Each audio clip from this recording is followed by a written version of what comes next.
this video, I'm going to talk about what to do before, during, and towards the end of an online interview.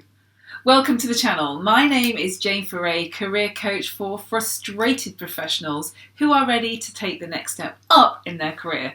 If you've just arrived here, then don't forget to subscribe and hit that notification bell.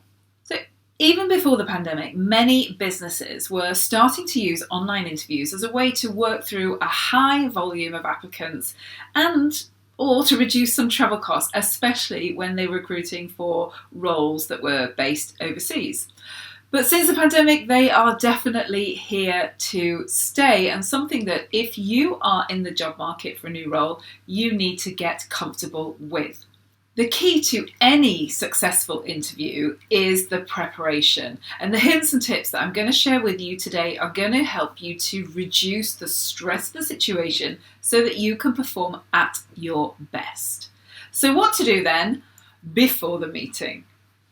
So before any online meeting, I would advise you to test that the link you've been given actually works. Test that you can access Zooms, Teams, Google Meets, Skype. Is anyone actually using Skype anymore?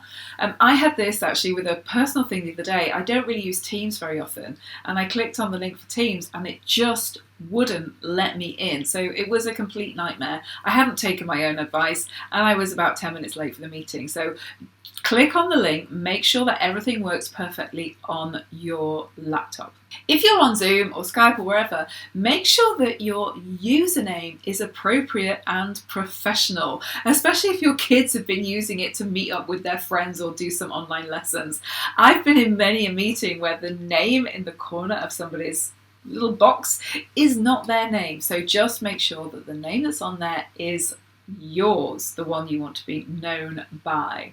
Make sure that you use headphones and a mic if possible. So if you have nothing else, then the ones that you get free with your mobile phone will work well, as long as they block out any external noise, any external distractions, and most importantly, your voice is going to be picked up more clearly. So when you are using a microphone, especially one that you plug in, then make sure, again, I've been on calls with people who've been wearing scarves, which is fine, but the microphone that was on the wire kept bashing against the scarf. So just make sure that you haven't got anything that's interrupting the quality of your sound, because this will impact how people perceive you. On your laptop, if you're working on your laptop or your phone, it doesn't matter which, but turn off all the notifications. I've been on calls with people where there's been a ping, ping, ping in the background, and it's so distracting for both me and for them. It will make you get flustered if you know that it's your phone that's doing the bleeping in the background. So turn everything off on your computer before you start. Whenever I meet with clients online, I always keep my mobile phone on until the last minute, just in case I get a phone call. If you're using a laptop or phone, again, it doesn't matter. Check that there is enough power on your device. You do not want to be looking for a charger halfway through the interview, or even worse, lose battery life altogether. So if in doubt, plug it in. And if you're really not sure and you just want to make sure that everything is great, then have a practice call with your friend. This will get you used to the technology. You can check that you've got enough bandwidth, as well as just putting you at ease and making you feel that you are as prepared as you can be.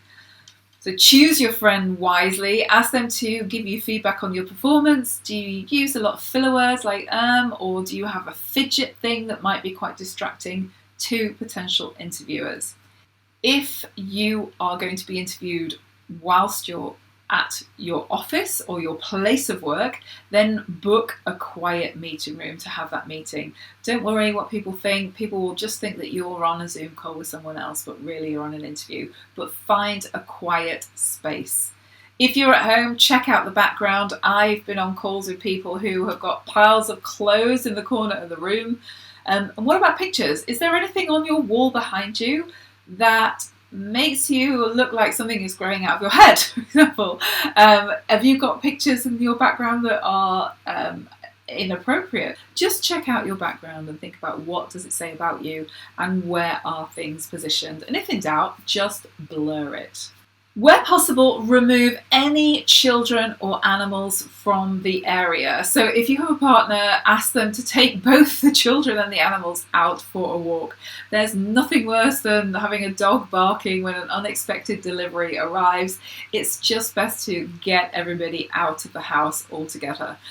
When I worked at home in my home office, I used to put up a polite notice in the window saying that I was taking calls, and I wasn't able to come to the door. So very often people would see me from the front of my house in the window, but I would just put a note in the front window just to say I'm on calls and I am unable to come to the door. I would advise you to clear your desk of any distractions. Have only the stuff on the desk that you need for the interview. So you might have a few notes, which of course you can use without people knowing that they're there. And just keep, a pen, a paper, and your notes, and get rid of everything else. You need to be fully focused on the meeting. Dress as you would do if you were attending a face-to-face interview. And again, it doesn't matter whether it's, a suit and tie kind of organisation or a more casual affair. Dress the way that you would dress if you were meeting someone face-to-face. And I'm not talking about just the top half. I'm talking about the full outfit and even the shoes. How you are dressed can change how you feel. It can change how you present yourself. So don't go into this half-hearted, go full throttle. And then think about any jewellery that you might have. Again, I've been on calls with people who have had bracelets and watches that bang on the desk and make quite a distracting sound. And again, if you've got mics that are close by, they'll pick up all of that. So just think about any jewellery that you have. Anything that's around here, earrings, does it shimmer in the light? Is it kind of distracting? Just think about how you look, how you come across. And again, this is where that call with a friend would be really helpful. And in terms of responses to questions, you need to prepare your responses to any potential questions just as you would for a face-to-face meeting. So in terms of how you turn up, in terms of what you're going to respond, then you need to just prepare in the same way. And check out my other videos about how to prepare your responses to questions. And again, just keep your telephone on until the last minute, just in case they're trying to contact you. One of the interviewers might be running late, for example, and they might just be trying to get a message to you, just to put your mind at rest, just to let you know that they are on their way. So once you're on the call, silence your phone and put it out of sight. I have a drawer here, so when I'm on calls with clients, once have appeared, my phone goes off, it goes in the drawer, so it's not a distraction to me.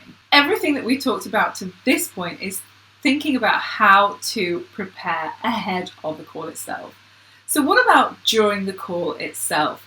So the first thing that I always do whenever I have any meeting, in online or in person, is to check how long you've got together.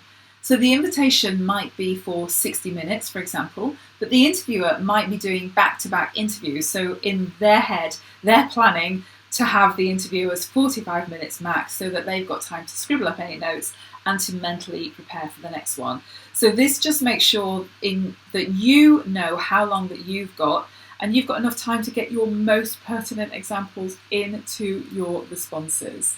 If for any reason the connection is not clear, then do ask if you can log out and log back in again to see if you can get a better one. Yeah, the first response is always switch it off and on again. The same thing with an online call. If they're not hearing you, the volume isn't right, whatever, just say, I'm just going to log back out and log back in. Make sure that your device is on a solid surface, so not on your knees or in your hand.